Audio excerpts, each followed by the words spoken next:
Medias. Oh, that me? Hold on. Did y'all hear that? No, I don't hear anything. What? No. Oh, sorry about that, guys.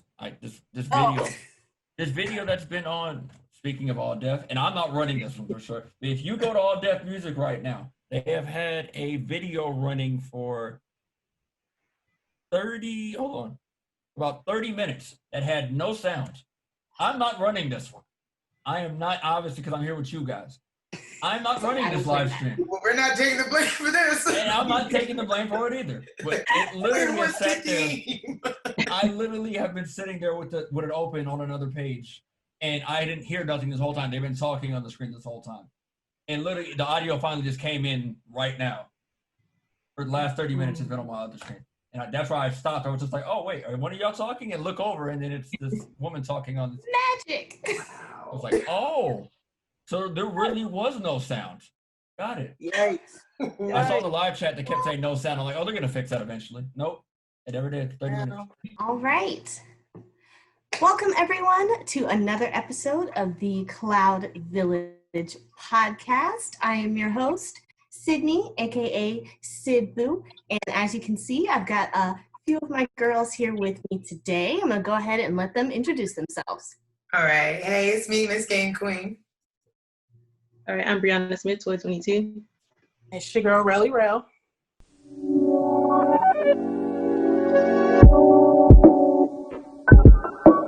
Anyway, back to my company. Well, that doesn't happen. That does not happen, man. 30 minutes will not happen at Kayla's name. I promise you that. All right, so you do so much for ADD and now you started your own business. Can you tell us a little bit about that and the meaning of the name? Yeah. I started with, Kayla's Media is something that I've kind of sat down and thought about what to name it, where the name came from.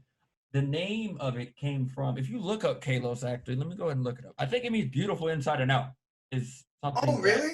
I think so, without the H, though. Right. You just look up K-A-O-L-O. The meaning of it, it's a Greek attribute meaning beautiful inside and out. So, that being said, I looked that up, but there's a lot of Kalos companies already out there. Okay. But of course, I put the H on there, and obviously that's close to our names and obviously everything else. I was just like, it's different enough that I can get away with it, and so that's where the name came from. As well as it turning into a business and everything else like that. It's I guess I have to actually start filing paperwork for that now to make it an actual business. Yeah, like that's something I actually have to do now. It's starting to get a little bit more real because I actually got a University of Arkansas has reached out to me because of the Love Hour conference that I did for Kev on stage, and they want me to run their thing in September, their own conference and everything else. So yeah, it's becoming more and more of a thing than I thought it would. So I actually have to start filing some paperwork and making it an actual legitimate business. But that being said, yeah, it's going well. It's going well. It's something that I would have never dreamed of, and I'm glad that it's happening, I guess, at this amount of time. Just, it's exactly circumstances that we're in. It came from literally, I wouldn't say the worst time in our lives, but I'm sure nothing we didn't predict it. Couldn't have predicted that we'd all be sitting inside for almost a whole year now. It's almost 6 months, but almost a half a year now. A lot longer than you thought. We're saying it could be a couple of weeks. It's like, so summer's over. Yeah, exactly. So that's gone. Almost in fall already. So that's cool. So yeah, that's where it started from, and it's going well. It's going well. I was looking at the definition here, and it says that it means beautiful, but also in inscriptions, it has an erotic connotation. I do see that as well. I did see that as well. What?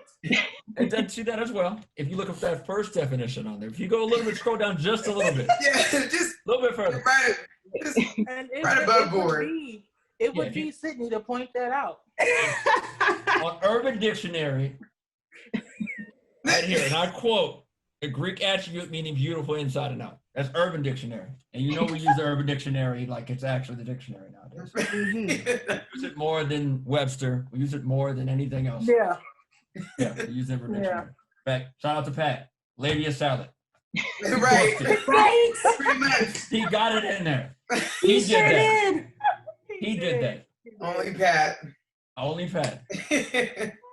All right, next 5 years, where do you envision your business being? Next 5 years in this. Oh man. Well, I mean, I guess it all depends on how long the quarantine goes on. Nope. Right? I mean, there's not gonna be for 5 years. I hope to God it won't be that. That being said, you know, I think I've done enough to show my worth to all deaf or to many people around that I hope they would bring me in and have me do things even live at an actual studio or an actual thing like that. I feel like I can pretty much handle that even though I'm doing a lot of this stuff virtually. I feel like I'm just as good, if not better, in a studio. I feel like I can still pull that off. Yeah. So I'm not too worried about that. If that's the case, if I can start doing that a little bit more. I mean, we've done Joysticks and Drinks, which is a arcade tokens live event or event that we've done before. Yes. That is, we usually do it at bars. We just bring a whole bunch of video games and Connect Four board games. Everyone sits around, drinks, has a good time.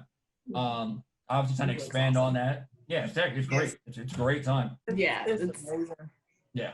So we're trying to, if we expand that a little bit more and have it a little bit more of a tournament or whatever the case is, and we can live stream that. I got enough consoles and that'd be so much fun. capture cards to get push that all out to the internet, and people can watch that. And at the same time, like if they weren't there, they can still interact and stuff like that. There's stuff like that I can probably be able to just to test and see if it works. So, that'd be so much fun. I don't know if that kind of answers the 5-year question, but it is something that essentially kind of answers it. So. Mm-hmm. All right, so we know that you're interested in like technology and everything. We want to know what started your interest in the field of technology. Man, that would have to be key to my father, my dad.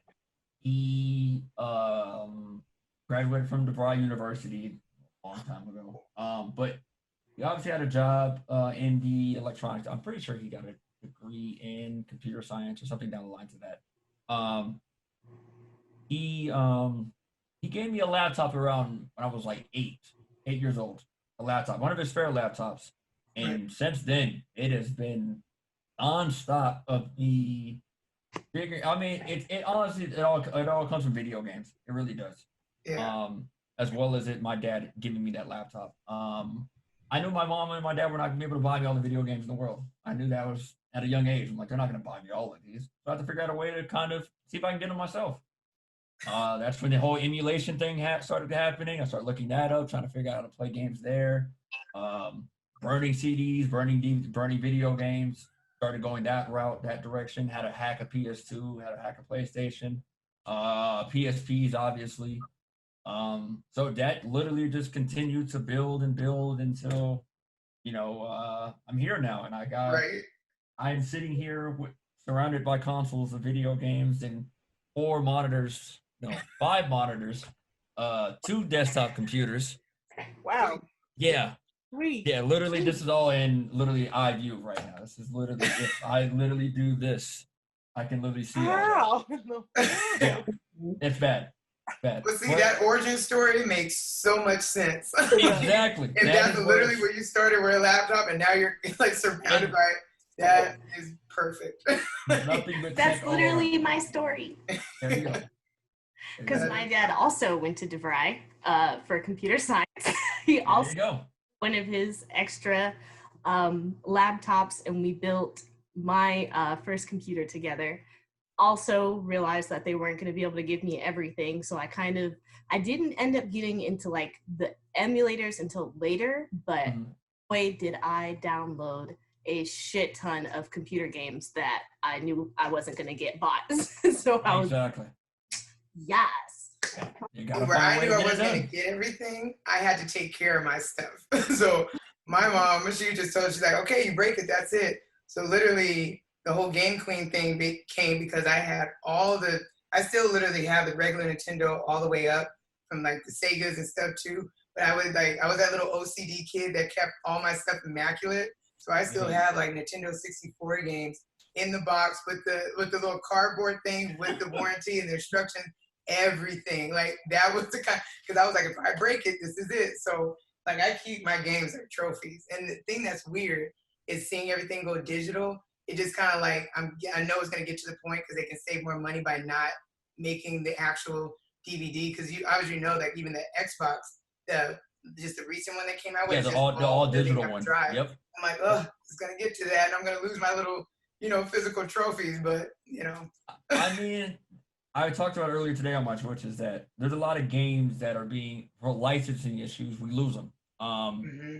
There's a lot of Transformer games that came out with Hasbro and Activision. They're gone. You literally cannot download those games at all anymore. They're just gone off the face of the earth, technically speaking. The Korra video game, which is actually a very good video game, shockingly. Legend of Korra video game is really damn good. Yeah, I have that. Yeah, exactly. If you already bought it, you're good now. I'm saying if you want to buy it now, nowhere to be found.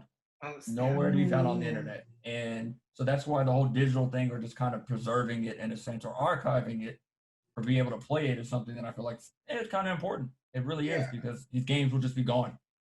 Like, and it's not like they didn't exist, because obviously people remember them. And that's kind of something that I've taken up, of just archiving games, and that's what I do on my off time.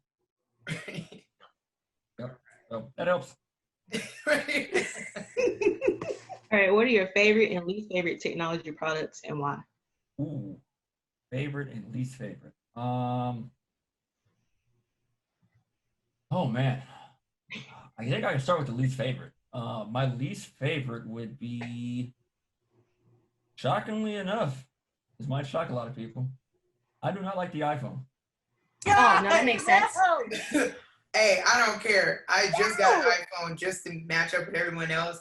I much rather prefer my Samsung, but people talk so much crap about me because of it. I'm like, let me say I tried it to try it. But if it's crap, I say it, but I have one. But yeah, I was like, no, same. You just got it, so you don't. It's just there's no headphone port. Why is there no headphone port? Because everything is wireless, Sydney. Yeah, but sometimes it's not though. Sometimes life is not wireless. Thank you. Sometimes it's not. Sometimes it's not. Yeah, that'd be my least favorite. And the reason why behind that is because, honestly, as innovative as Apple was, they stopped being innovative for quite some time now. The camera's amazing. The camera's been amazing for quite some time on the iPhones. I can give them that. But everything else about that phone, they've kind of just was like, yeah, they're like, we're just gonna go ahead and sell it to the side. Yeah, I feel like they just need to stop coming out with a phone every year. Yeah, like there's no point. Yeah, there's no point for every year anymore. Like y'all can do 2 years. It's fine. It's fine. It's okay. Like literally, if my phone just made cameras, I would just buy like Apple camera because that's literally all I want the iPhone for. Like, and then just let me do what I gotta do with my Samsung. That's all. That's true. That's true. Right. And then of course, just how closed off it is. There's a lot of stuff you can't do. Like you can't literally just plug in a damn iPhone to a computer and drag files on there. There's a lot of stuff that really you just can't do just because you got to go through their ecosystem. Oh, use the AirDrop. Oh, I don't have an Apple. I don't have a Mac computer. What am I supposed to do? Luckily, I do. Get my stuff off there? They're like, now download iTunes. I'm like, oh, yeah, Jesus. Download iTunes. If you still can't get anything. I don't think I've ever used iTunes. I haven't either. I too. I think I actually deleted it off my phone. I might have deleted it. I don't use it. Oh. I think it's pretty much it's pretty much dead as a program at this point because no one uses it. But yeah, that'd be my least favorite. Favorite actually. Favorite tech. It's kind of a loaded question. For me at least. There is something that just came out recently that is going to be actually funny to say that. It's the Apple AirPods Plus, the newer ones, the pros. Have y'all seen those? Have you actually used them? Before you guys say anything, have you used the AirPods Pro? No. Okay. I will let you know something right now. That whole noise cancellation thing that they got on those ones, the greatest thing that I've ever actually put in my earphone or my headphones ever. Literally the whole noise cancellation side, and then they also have it so you can actually turn it into a microphone. So if someone's talking to you, it literally will turn that outside of it into a microphone so that you can still hear people while listening to music. It's unbelievable. Wait, That's the most innovative thing.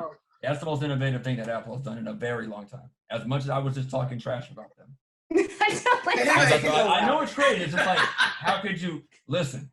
The AirPod Pros, if you get a chance, try them out. You would be shocked to hear how those things work.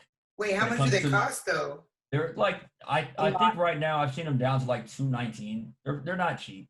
I mean, then again, the AirPods alone were like they started at $150. Yeah, so yeah. Bro, I'm like that's not horrible. Yeah, exactly. So I think they're going down in price right now. I'm sure they're gonna drop another model, so you can probably wait a little bit longer and get them for like $200. But promise you that it was very impressive if you put those in your ear to hear it cancel everything out to it turn around and let things in now, let things into your ear. It literally can do both. That's pretty slick. Okay. Exactly. Okay. Exactly. So that's a pretty impressive tech. I'll give Apple that. That's dope. Have you ever had an interest in developing or designing your own game? Not so much. Designing my own game. As great I am as a tech, I am not. My arts and crafts skills were terrible growing up. I cannot write very well. Like my actual writing looks terrible. Your penmanship? Yeah, I'm left-handed. Yeah, my penmanship is terrible. I'm left-handed. It obviously this whole thing's full of blue or black, whatever I'm drawing or writing with. So it gets smeared. I had a teacher that had us use erasable pens in 6th grade. You ever used an erasable pen? Yep. Oh, I remember those. They smear like nobody's business. So my writing was just awful. So arts and crafts never really was my thing. So I never really honed in on that creativity side. I was like, I'm just gonna be able to type everything anyway. So what's it matter?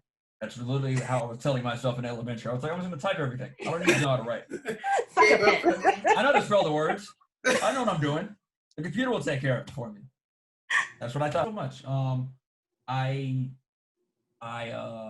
would like to work on the tech side of it for sure. Maybe coding, maybe something like that side of it. But yeah, but the actual game design setup, not so much. I think my little sister will probably be the one to do it. If any one of us will do it, she would be the one to go that route. She already does a lot of drawing and making her own comics and manga and stuff like that. She does that already for just herself. Yeah, she does a lot of that already. So she'll do that, I'm sure, if anyone will. I'm perfect. So real quick though, is she supposed to be making your emotes? Because I did hear you say that. I would love to see how she does with that. She is making an emote for me. I'm also going to hit somebody else and put the emotes away, but she is doing some drawings for me as well. So that's going to happen very, very soon. I know. Again, I didn't think I was going to actually be twitching for this long. It's starting to pick up a little bit, starting to work. So I'm just like, all right, I will finally commit. And I've twitched for the last 3 days, and it's been great. It's been great. It's been a great time. And I don't know if I'm actually going to get a schedule in. Schedule changing for all deaf now. Roasters might be on Mondays now. So there's this stuff moving around a lot. So I got to figure out my actual schedule.